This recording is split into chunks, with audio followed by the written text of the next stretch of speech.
Hi there, my name is Sam Pagan, and today I have a pleasure to have a conversation with Ayana Ball. And today we're just gonna be talking about tips and tricks on how to get in the animation industry. And for those who don't know me, I am currently working as a CG artist in Nickelodeon, and I've had lately. I've been having conversations inside the industry about useful knowledge, like how we got to Nickelodeon. People who talked with me in Nickelodeon, like, oh, how did we get here? What's like the general rules on like how to apply to a big company? What you have to do? What amount of skills do you need to get accepted in Nickelodeon? And I've had a lot of answers, and because I feel that it's been all inside the industry, like I've had it in private conversations. I just wanted to share uh, what I've um, what I've learned in the past months on getting to the industry. So, Ayana Ball reached out to me on LinkedIn, and I said, "Hey, do you want to have like a conversation, like where you can ask me anything you want, and I'll answer that." And here we are. So, thank you for being here, Ayana. Thank you. Thank you definitely for encouraging me to do this with you. I think this is a good opportunity for a lot of us new folks trying to get into the animation industry. Um, yeah, I guess a little bit about myself. Basically, I am stationed, I'm in Virginia Beach, Virginia. I just graduated from college. I just got a BFA in drawing and design. And so that's where I try to focus on getting into the animation industry. I mostly focus on character design, but I'm pretty well versed in, you know, the drawing field, design. We pretty much touched on everything throughout my education, so I'm pretty well versed in everything. But yeah, basically, I worked on some things, more like freelance stuff. I did some character design for some clients, and right now I'm doing more illustration backgrounds for window designs. That's pretty much what I've been working on right now. I don't know. Should I say anything else? Should I touch on anything else? Yes, like what are your interests in terms of? I know that you have interest in characters and you might have interest in certain subjects, but in terms of like the industry you want to work in, like a specific company or a type of company, can you talk to me like where are you aiming for? Well, definitely for my style of work, I think I'll be best in maybe TV, television, for Disney, Nickelodeon, for more cartoons, children cartoons. I would like to do feature film as well, but I don't know, I feel like I would be good to start in television. I'm trying to see. As for like touching on other things, I definitely would like to, I guess, see what I'm missing, like in my portfolio and stuff, because I feel like I'm not quite sure what it is they're looking for. Like through my research, I've definitely come across of a lot of what they're looking for, but I feel like I'm still kind of in the beginning realms. Like I'm not quite sure what to put in my portfolio, or how should I present myself to the companies, so. Gotcha. Oh, that's super interesting. Okay, so I do have some questions for you. Um, hmm you mentioned that you're not sure what you're missing. Miss it that I can interpret like you don't know at what level you are Yeah, right now. Is that right? yeah, that's basically what I'm Okay. asking, yeah. So basically, we have to measure like where are you? Are you in the beginning of your journey? Yeah, Are you because I in the feel middle? like, Are you almost there? yeah, like, I guess, am I good enough to apply, or, should I still, keep working before I apply? I know it's good to just apply to see, but I'm like, I'm not even sure if I'm a contender, like, Mm. it could be something off with a cover letter or something, or is it my art that's not getting me there? I'm not quite sure. Right. Yeah. All right. So yes, definitely. We have to measure that. We have to measure where you at. And the thing is, art is relative. Like it's Yeah. relative to the viewer, or in this case, the company. So, for example, Disney might consider you very skillful, but then another company might determine like where that's not what we're looking for. Let's say like a live action movie, like you draw Mm-hmm. very stylized, very cartoony. Then Disney says like, "Oh, you're amazing. Like we can see your talent."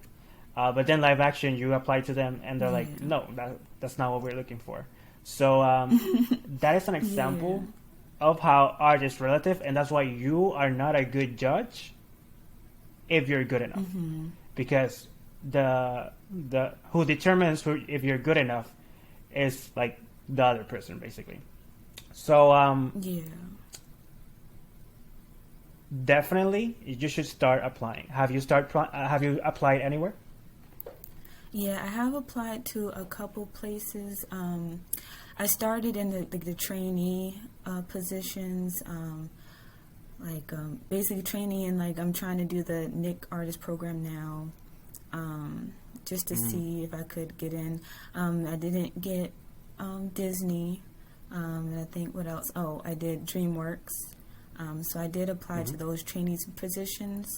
But some of the positions, well, Disney was character design, but for DreamWorks it was more, man, I forget what the position was. This is more like visual development. Mm-hmm. And so I was like, I'm not quite sure if I have enough work for visual development, but I'm going to put in what I have for my character designs and stuff like that. But yeah, I didn't get to hear back from them. Mm. Hmm. Gotcha. Have you ever applied to a small company? No, I haven't applied to smaller companies just yet, because I was looking, and that's where I get confused with too, like what exactly smaller companies, like what smaller companies to apply to, and Mm-hmm. the position that they have open at the time. I don't see much smaller companies having positions open for like concept design or character design. It's more like for computer based positions. And that was another question, was like, I guess, what computer programs should I be learning as well for these positions? Right. So if you're into the character slash like concept world, software is not as important. What Mm-hmm. matters is like the output. Like what Okay. what visuals are you contributing to the one you're working for. Um, Mm-hmm. that helps them like visualize their story or their commercial or whatever. So Yeah. that's your job. Your job is to illustrate or to put in visuals whatever they're imagining or whatever they're trying to craft, and them say, "Oh yes, that's what I envisioned," or "I didn't imagine that, but if you, like this is what I meant," and then like you restructure whatever you think they're saying, and Mm-hmm. get back to them and give them a visual. That's basically going to be your work if you are going to work in what's character or concept. So Mm-hmm. to answer your question, software is not relevant. Um, I know there's gonna be a lot of people that are gonna debate like which are the easiest tools or whatever. That it's also relevant. I mean, it's not relevant. It's depends on the person. I forgot the word. Huh? It's okay. It would- Yes. So it depends on the person. Like I'll tell you an amazing example. Like some people say, oh, like Apple products are better, and other people say like Android products are better. And Yeah. at the end of the day, Android people, like maybe they started off as like getting to a smartphone through Android, and some Apple users they started with Apple products. Therefore, they're associated with those softwares or those UIs, and then they will say, okay, Android is easier for me because I understand it, and I don't understand Apple because like I find it hard. And if we ever gonna like have that conversation of, okay, like is Photoshop like the best like product for drawing, or is Procreate or whatever, it's like the answer is whatever is easier for you, whatever makes you like deliver output Yeah. the best way or the easiest way. Yeah. Okay. I guess, do you have any recommendations on smaller companies to probably look into? Right. So I'm gonna tell you from my perspective on how to handle like the whole small companies situation. So for example, I come from Puerto Rico, where there's no animation in that island. There's no industry. There's not even like a culture behind art in terms of like making a profit or whatnot. There's individuals that do sell art, that do art for work, but there's no like industry. But I was lucky enough to have like one small company where close to where I lived, and yes, like it's not recognized yet by the industry. Yes, like it relies on like a small amount of like employees, but because I got so connected and because I researched and like I was very involved to getting there, I get the chance to like have lighting, which is my specialty, lighting work for them. Why do I say this? So even though I came from an island where this is not like animation is not prominent at all, if you do research, if you like have like a consistent desire to find your way to the industry, you will find something like a small company. Like especially nowadays where media is such a big thing. Like media, like through social media, like it is a big thing, and like our career is getting bigger and bigger. So what I mean by this is you might say, oh, from what I know, these big names, Disney, Nickelodeon, these are my only choices. I'm like, no, like I cannot tell you which ones are available to you, but I can guarantee that if you research, even though you might feel that your place doesn't have anything, if you do the research, you can find something. I'm pretty sure. It's just the whole like idea. Like if you always find what you're looking for. That's it. Philosophically. Yeah. You'll come across it. Yes. I think you just need to accept that you need to start small. I think we all have a difficulty on accepting that. Like, oh, I want to like be great like tomorrow. But yeah, I see that a lot on my generation. Like they, especially now that I'm Nickelodeon, like, oh, I want to be there. I'm like, yeah, but are you willing to accept that you're gonna start small, and a small company is not a bad idea at all. Like they might feel, oh, like I'm small. Like no, not at all. Like you'll be surprised how much you will learn in a small company. You'll be surprised how your portfolio is gonna increase like dramatically.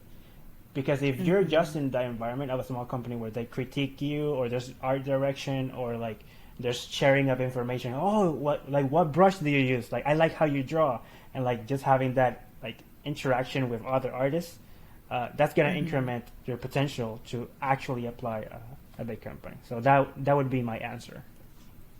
Okay. Right. And then, I'm trying to see. So, like, the small companies, because I was trying to see, because I saw one, I guess, is it best to email them if they don't have, like, any positions open, or just try to wait for a position opening? Like, how aggressive do you think you should be with the small company? Right. The for a small company, the chances of you getting in is higher, because yes, they will not pay as much, and they if let's say that you've honed your skills to a point where they find it really valuable, like wow, like this artist actually is applying to us. I can't believe it. Like and she's so talented. Like yes, please let her come in. So there's a higher chance that if you ask, which is like email them or seek like individual connections in that company, like okay, so this person works here, like can I like just write them on LinkedIn, or like, can I write them on email, and will they respond back? If I'm polite, I just show them my work, I express myself as a genuine person, and I just want to know information and about like how can I be of service to you. And if you aim to like do that consistently, then something will click.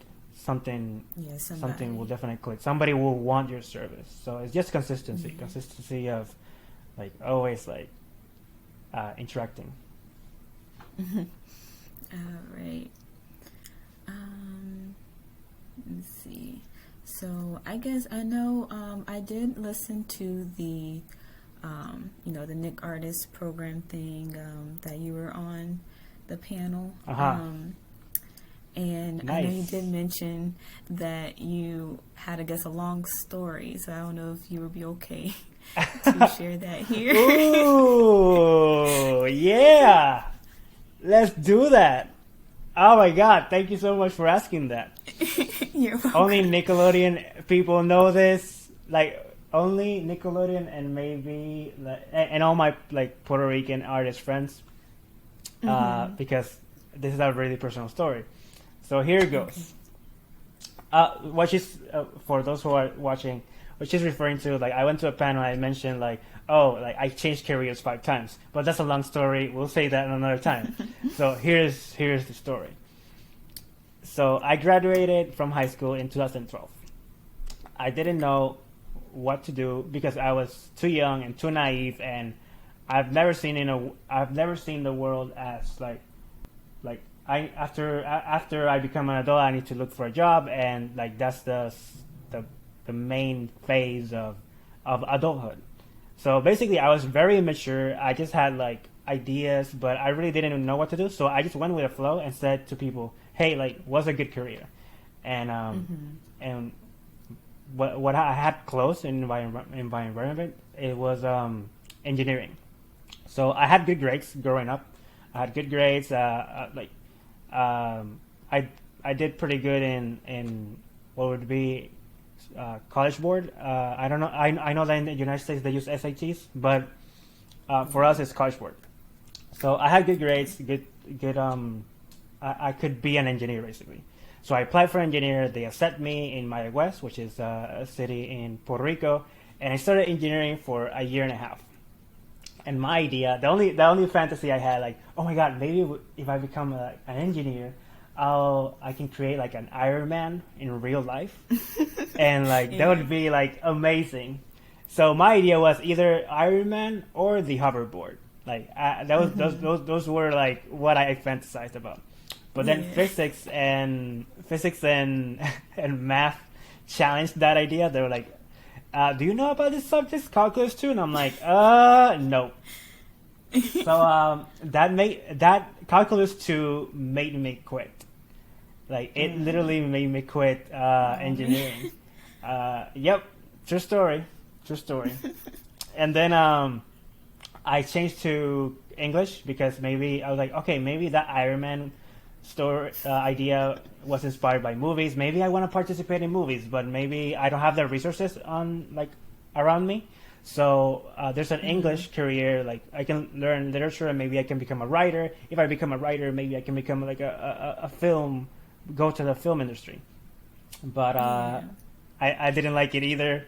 And then I got an interest then I got this random interest in languages. So I changed to French. I wanted to learn French because I know 2 languages. So I wanted to learn French, and I went in 2014. I went to like Quebec, Canada, for an exchange program, and I did 21 credits in French. And I learned French. It was amazing. By the way, Canada education is the best I've ever had in my life. Then I came back because it was an exchange program. I came back. I was like, okay, what do I really want to do? And I was like, maybe I can do like cinematography. I went to cinematography in San Juan, which is the capital of Puerto Rico, but I didn't realize I couldn't afford it. So once I was in, I had to quit. I had to quit because I couldn't afford it. And I was just in despair because like I basically had spent, I was in my 4th year, somewhat in my 3rd, 4th year of university, and I felt behind. I felt that everyone was ahead of me, and I was too late, and I really wanted to make it. So I went and did research and looked out like what are my options now that I live in San Juan, and I found a school in Guaynabo which is called Atlantic University College, and I found graphic design. I was like, well, that's something to do with visuals. I like visuals, so let's do that. I did graphic design, and when I was in graphic design, I found animation. Like they also had an animation course, and I found it very attractive. And those are my 5 changes of careers, like engineering, English, then French, and then cinematography, and then graphic design, and finally animation. So, and now I'm here. Well, it was definitely a journey, but you got here. No, it's definitely, that's why I say what I say about like researching your options. Like people that have it worst, that's what they do. Like whenever you're talking to somebody that maybe they want to become whatever we are, like we're artists, right? And maybe they come from an undeveloped country where they have no freedoms or no education. They know for a fact that if they use the resource that they were given to them, even though they're very little, they can do something. And I've seen that, especially now that I live in the U.S. Like people, I see their stories. I go like,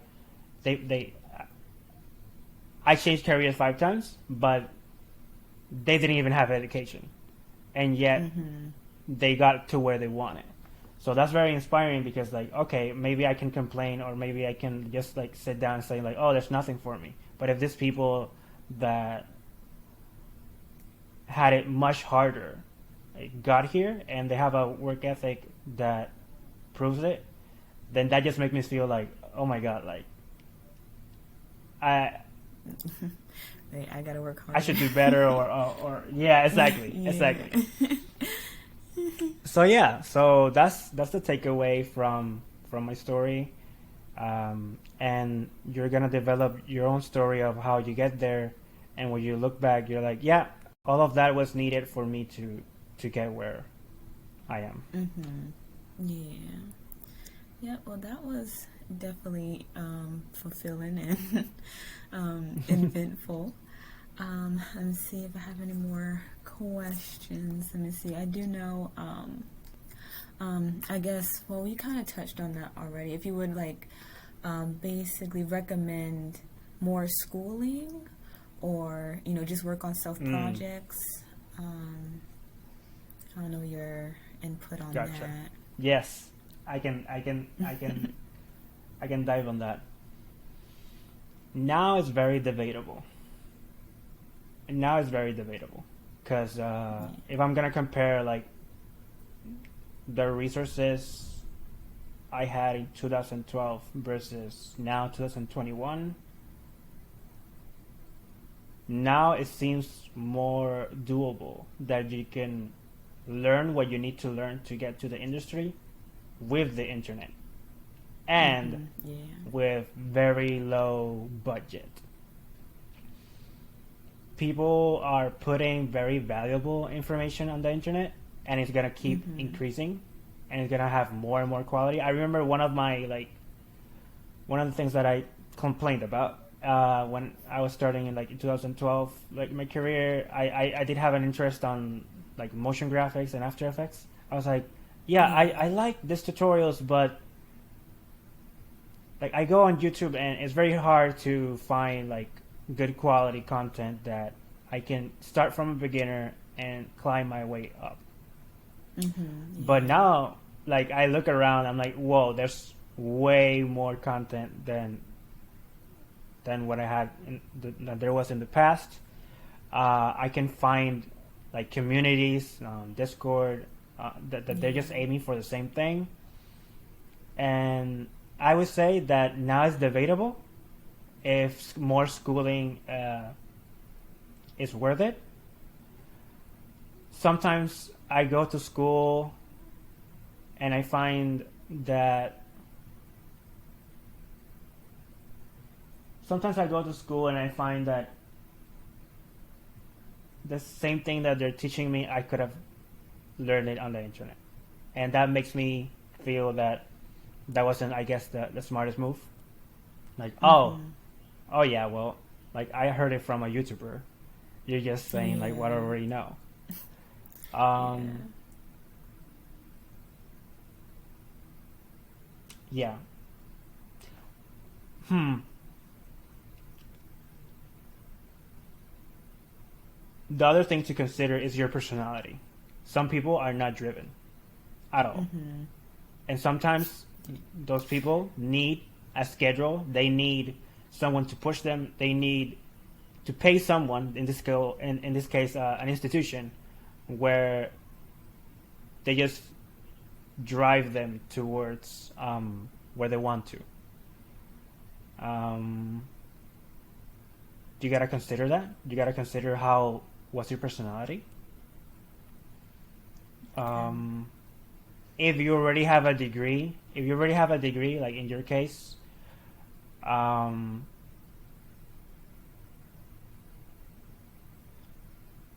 judge how financially stable you are. If you can just Okay. like what would you rather do? Would you rather like have a MFA and maybe I don't know your like economic status, but let's say that you're like me that uh, money is not flowing like from heaven or something. Um, um, then consider like having like $300 course or $400 course online and someone critique you. Let's say that you find a course. For people to critique you, I think the cheapest I've found is like $750 for Yeah, I just somebody saw like to one. teach you something and like critique you. That's the cheapest I've found. And you should consider, okay, that would be my budget, 750. Is that better than like university? And maybe it is economically, maybe it is, Like maybe if you find that that workshop, a lot of people recommend it, that's definitely a good sign. Because there's something about institutions. There's no guarantee who's you're gonna be your professor, but in an online workshop, you know who you're working with. So if people that have gotten out of that workshop, you talk to them like, hey, how was it? This is a good trick to save money. Like, just go to people that have taken that course. I don't know how you would find that, but I have done it. I have done the research where I find some people that have taken the course. They go out and I ask them individually, like, what do you think about the course? And when they tell me that, dude, man, like that teacher, from zero to hero, like I didn't know anything and I know everything now. Well, that's a better investment than just saying, well, I trust the institution is gonna give me a good professor. I'm like, who's gonna teach you? I'm like, I don't know. I just think the university works. I'm like, I don't know. You would be a good judge of that. So yeah. Just see what I'm doing. I'm thinking about the alternatives and what are the pros and cons. I think that's how you should handle all these decisions. Like, should I be in a university or not? What is my situation economically? What is my personality, etc., etc. And I think that's how I manage stuff. That's how I make decisions. Like, I changed careers 5 times, but every time I changed, I looked at all the alternatives. Like, I was getting tired of even researching. Like, I was like, oh God, again, like, let's go again. What other alternatives? And if I didn't do that, I would be in so much debt, like, right now, because I remember when I was going to change to Atlantic University College, I was gonna go to Full Sail instead. And it wasn't until I had a conversation with somebody that I said, hold on, I can study the same thing way cheaper, and that's when I made the decision of Atlantic University College. But if I didn't like have conversation with people like, oh, tell me what you think, or like people in the industry that can tell me like, oh, like what have you heard, I wouldn't have the great opportunity to like study in the university and save a lot of money. So give me a second, my laptop is dying. Okay, we're back. We didn't die. Okay. Let's see. Yeah, I do see that there are, I guess, a good amount of programs like the Nick Artist program, you know, through in Disney, and I saw Netflix is actually starting some now. Let me see. I was trying to see if you knew of any like boot camps, or like, I don't know if you're part of any communities that have stuff like that, where they can teach beginners, or even just have like programs like the Nick Artist program around. I don't know if you know of any more of those. Yes, I can talk to you about the Nick Artist program, and I'll give you full context so that you understand what it is.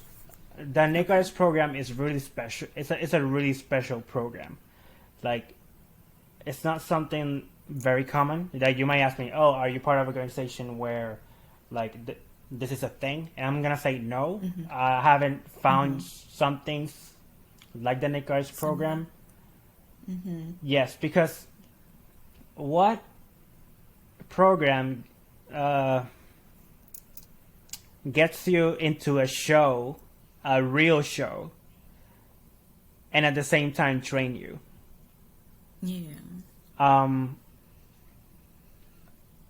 That's what Nick does. They basically, how is it? They basically do a risk or an investment on someone they don't know. In this case, me. I'm from Puerto Rico. They don't know me. They just know from my, you know, my demo reel, my like my interview, like how I express myself and stuff. That's all they know about me, and they just like make an investment. I think he's a good candidate, and we're gonna bring him to Nickelodeon so that he works in actual deadlines, the actual like assets that are going to the show, and everything's gonna be fine. So I would say that only like companies, for example, that have the budget for that and have the mentality, like the long term mentality of, hey, we should invest in people that, for example, in this case, are underrepresented. That's what Nick Arts program they actually aim for. People that are underrepresented. In this case, I'm from Puerto Rico. Nobody knows me in the United States. I've never lived in the United States. This is the first time. And I shared my story, and they found it interesting, and they found my potential in what I was speaking and what I was showing. So they're like, hey, hop in. Like, we have budget for that, and let's see how it goes. And now I have a full-time job after the program. So if you're asking me, are there something else like that? I know that the Disney has a trainee program. I don't know their mentality about like keeping you after that. I know that Nickelodeon, the Nick Arts program, aims really hard to keep you after the program. That's why I say special. That's why I don't know how to answer your question other than this is like a really niche experience that only Nickelodeon has. So that's how I would answer your question.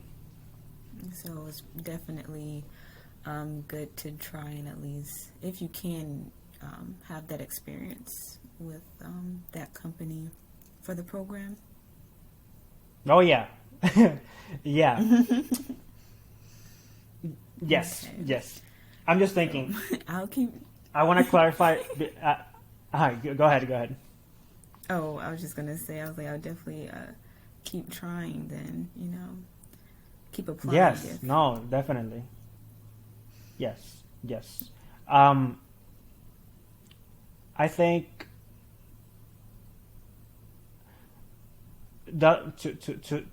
to give you a warning, there's a difference, and this is something I learned in Nickelodeon, and like I don't think a lot of people know. There's a difference between a training program and an internship. Okay. There's a big difference. A training program can put you in. They can put you in a show, and you actually do like the real work. I would do more research on training programs rather than internships. Internships are for because you have graduated.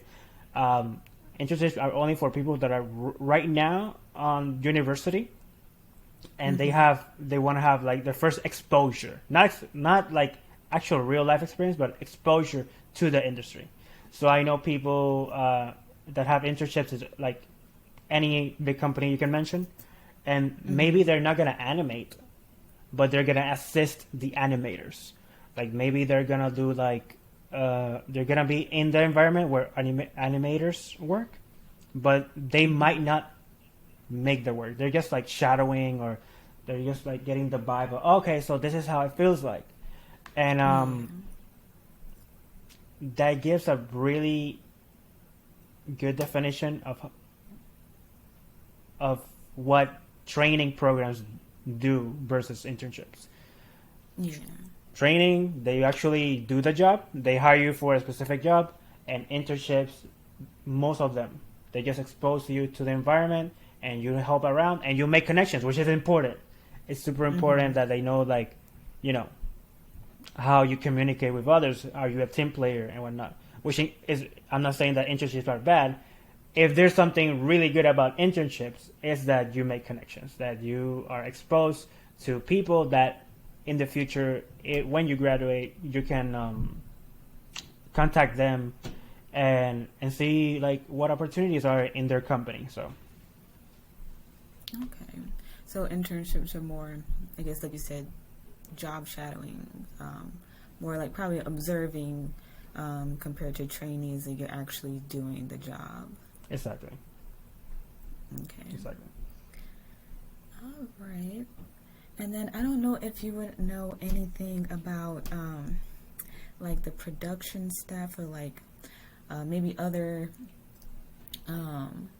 locations or other jobs within the animation industry that people could also get into, because I know Maybe not everybody's able to be an artist at the animation program or the animation industry, but maybe we can get into another area of the animation industry. Now we live in a very vague era where living with art is very relative.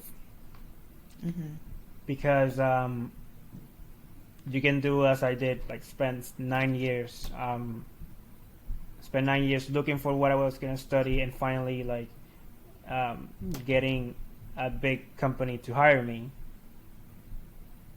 But now you have the opportunity to express content, art, or whatever like you're interested, and see if social media or like an audience finds it valuable. So it is very debatable now if being accepted by a company is the only way to be an artist. And that is a very mature conversation. Like, okay, what do I want to be? I want to be an artist, or I'm just really focused in this big company? Because if you can answer that question, it will determine like your future, where you're gonna get in the future. So there's a lot of people expressing, their creativity through TikToks, their creativity through YouTube, their creativity through social media in general, and people are appreciating it. And the artist himself is not doing. The artist himself is just working at what that artist is very interested in, and it's actually, if people find it valuable, then he gets compensated. So I would consider the internet as another option where people know about you, like you expose yourself, people know about you. It's like, oh my god, like I saw this artist, like I love how like she communicates like on the internet, like people really admire her, like I would love to work with her, and maybe like I have this project I have in mind, I do have money but I have no artist, and and maybe like she can like do some visuals for my project. That is a way. It's not something that I guess we don't go forward to these options because it's like not guaranteed. But it's also false to think that university and big companies like is a guarantee that you'll always be financially good until you die. True. So I would give a chance to like social media and like you directly providing characters or stories to an audience, and like increasing the chances to be noticed by audience and also big companies. Like big companies, they're just looking for talent. So I think like posting on social media, like getting exposed through this platform, you're not only like maybe getting economic value to yourself, but also exposure to big companies. Who knows? And maybe, and also at the same time, you're getting better at your art. And maybe because you've created a community of artists in the internet, maybe people that are in the industry want to talk to you and maybe critique you for free or something. So you never know what social media can do. So I would give you that alternative to think about the internet per se. In the internet, there's a lot of opportunities. People, like very few people tell me like, dude, man, like this is so incredible. And right now I'm in a position where I want to be in the internet too.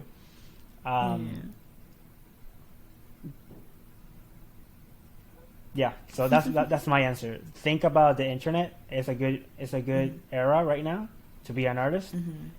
Um, and see how it goes. Okay.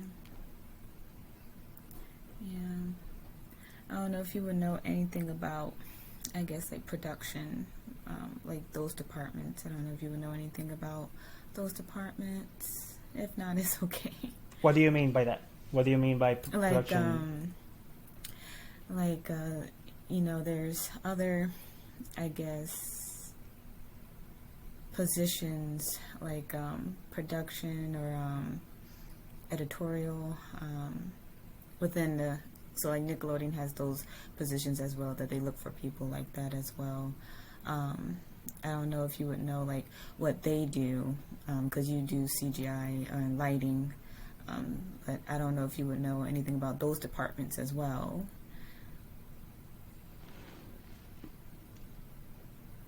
I'm trying. What do you want to know? What do you want to know? I'm trying. Yeah. I guess what they do or how are they incorporated in the animation, I guess, pipeline. I don't know if they're in the pipeline at all or if they just do their own thing on the side. Are you completely separated, the departments? Okay, so you want me to like give you like how does it look like people interacting between departments? Like how's the day-to-day to life of of production? Yeah. Okay, yeah, for sure. So in all companies there's hierarchies. So for example, like there's people that are leaders, right?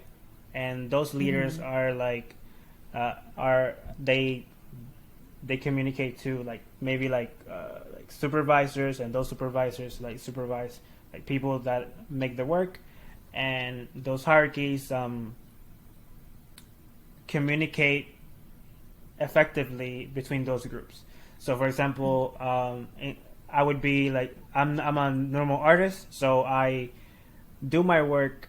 I do the work for what my supervisors want, about what they need. So they need an asset, a 3D asset for the show.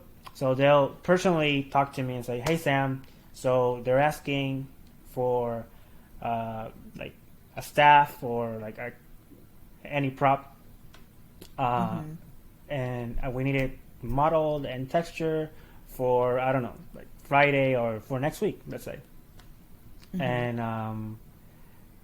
And if there's anything you need, like just let me know. We like that's the task. So I'm like, sure, I'll get it, and then I'll be working during the week. It's true that during the week I just don't only model. Like I am constantly assisting like other people that are interacting with me. Maybe because I'm a generalist, that's why. Maybe that's not the case for everyone, but other people need other favors from me. So I'll do like a small task here, small task for this other people, and then at the end of the day, they take my work after the deadline like gets near. They take my work, they present it in a meeting where there's like the directors, the producers, and whatnot. And they're gonna see every asset, and they're gonna see like every work that all the artists have done, that have been supervised, that have been like critiqued, and that your supervisors say they're okay, like your supervisors approved. However, even though the supervisors approved, they want to know if the directors approved because they're the visionaries of the story. So they'll look at the assets, they'll look at what's going on. They're like, "Oh, I like how that looks," or "Nah," like, or "Can you do that like more saturated or like yellow, or like I don't like those colors or whatever." And then like those instructions, I'm not in that meeting. Sometimes I am, but most of the times you're not gonna be in those meetings. It's gonna be to the supervisor. The supervisors communicate individually to you, and they'll tell you like, "This is what they're looking for. Can you do this?" And then they'll give you another deadline. We'll say, "Hey, can you do it for like this other date?" And then like your work, and that's how the environment looks like. The environment looks like they're in hierarchies. They communicate like via groups, so that we can save time. Like imagine if this happens if you don't have a hierarchy, where you're gonna have a meeting about let's say animation. You're gonna have a meeting about animation, and maybe like in-depth meeting, and maybe I'm a lighter, right? I'm just in lighting. I'm like, why am I doing this meeting? Like, I'm not supposed to, like, I'm not gonna get nothing from this. I could be working right now. So you want to have productions want to have hierarchies so that they can go in depth in small groups and like communicate, and whatever comes from that meeting, like they communicate to other groups, and that's how production works in general. Okay, so it's more like verbal communication other than more like, just emails or more like paperwork. I don't know. Right. Well, to answer that question, in the studio, yes, and depends. Like, I guess the Nickelodeon culture that I'm in right now, they like to like, just talk to me straightly. We are very few. We do have like overseas work. So let's say that we have freelancers and like overseas work done. Obviously, we're not gonna meet with every individual, every freelancer that they're gonna be there. So it's gonna be more email and more like written form, like a PDF, because for many reasons, like time zones and like, availability and stuff. So yes, to answer your question, in the studio, that's how it looks like. If you have freelancers and whatnot, then you rather like do more written forms and like PDFs and stuff. Okay. Yep.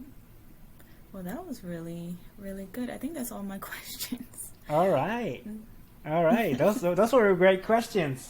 I'm amazed.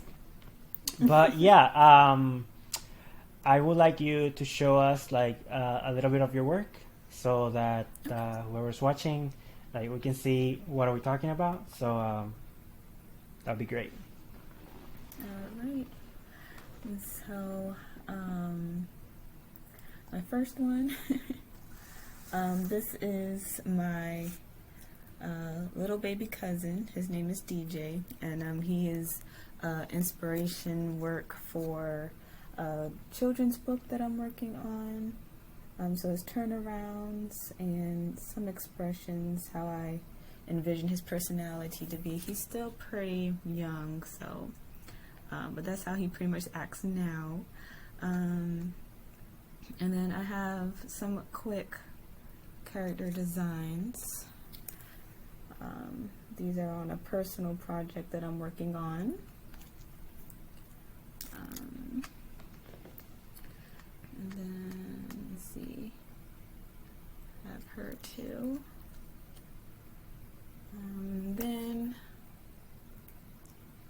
I also have some studies and exploration sketches of my little monkeys.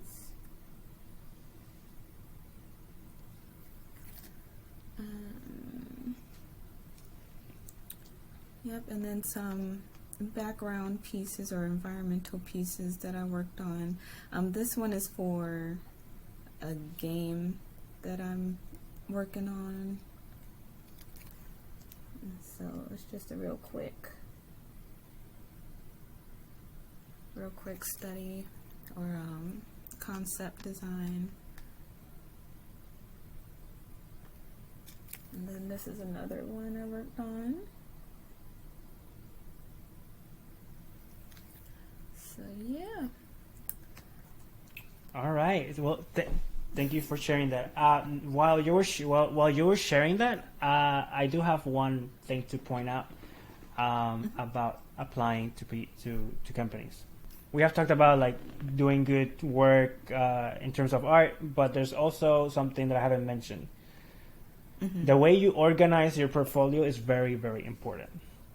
Like, let's say that you have beautiful art, but the way you present it is very disorganized. Like there's no, I guess, like categories like, oh, these are my best works, and then, oh, these are my like animals, works with animals, or these are my works with like creatures, or I don't know, like humans or props or backgrounds, whatever. So you, whenever you're gonna apply anywhere, you want to have it organized, because recruiters pick it up. They pick it up that you're organized, that you are detailed in just the way you present yourself. I think it talks a lot about you, and it's very, very powerful. Like if I had to review, like whenever I see like portfolios and whatnot, I think I find pleasure finding something organized and something that is so good to watch. Like, oh God, like it's very easy to watch. Like I don't have to like, dig deep. Like I've seen 100 maybe portfolios, but now like it's very refreshing that everything is organized, everything is good. That even increases like the quality of your art. Let's say that your art might not be like, I don't know, like really that like you feel super 100% confident about it, but just because you organize it, it just feels better. So yeah, I would focus on that whenever you're gonna apply. Focus on organization. Focus on how it looks neat.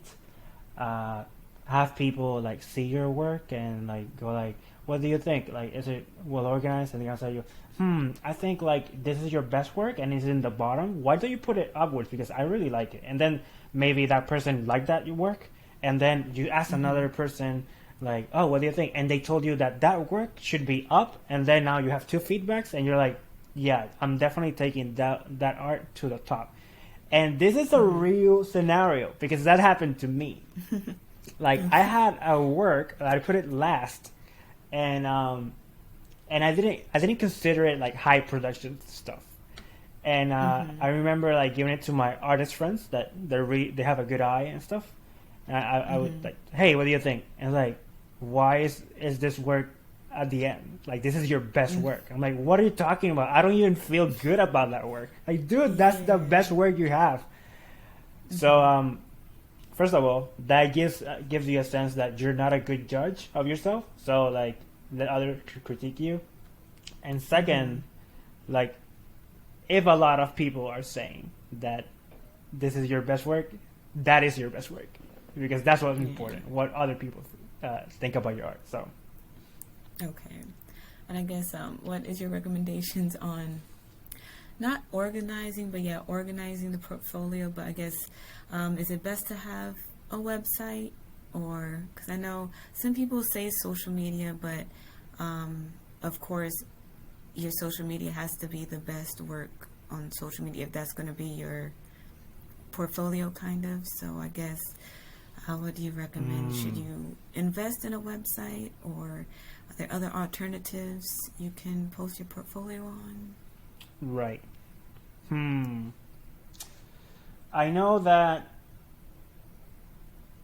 I know that I've seen a lot of people do websites, and I've seen them do like very organized stuff.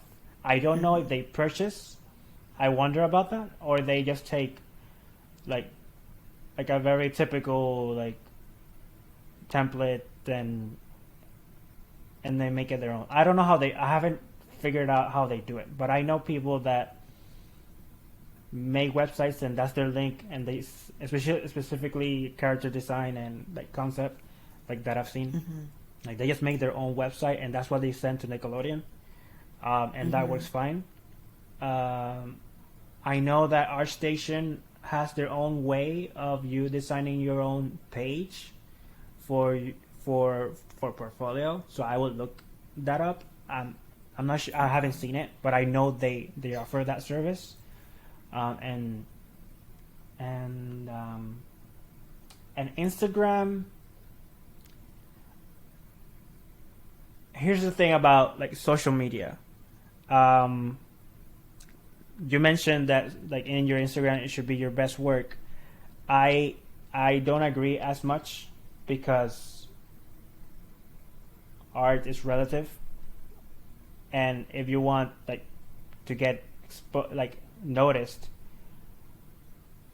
yes, you got to be a little bit vulnerable and like throw in your sketches, throw in like how you worked or how did it look before and after, or like share like content. That's a better strategy for social media rather than perfectionism, because perfectionism means that maybe you'll post once every 3 months or once every 4 months when you actually feel confident. And as we mentioned in this conversation, you're not a good judge of quality. So I wouldn't use social media as the perfection side of things. I would use websites or like any other method where it's private, where this is the link that I'm gonna send to you to Nickelodeon, where this is the sense of perfectionism that you're looking for. Okay. Yeah. Okay. All right. All right. Well, I think that's a good wrap of this episode. Thank you so much, Ayana, for being here. If people want to contact you, how can we find you? Well, I have my Instagram, so that would be at YAN underscore NIEB. And then if you want to contact me, email, you can contact me at Ayanaball, so AYANABALL05 @gmail.com. Perfect. Well, thank you so much for Ayana for being here. Thank you to the audience for watching this episode. And if you want to see more, please comment in the section below. I'm just starting these types of conversation. I would like to know what your interests are, and I'll be gladly to provide more content like this. So thank you so much. Don't forget to follow if you want to see more content, and I'll see you next time.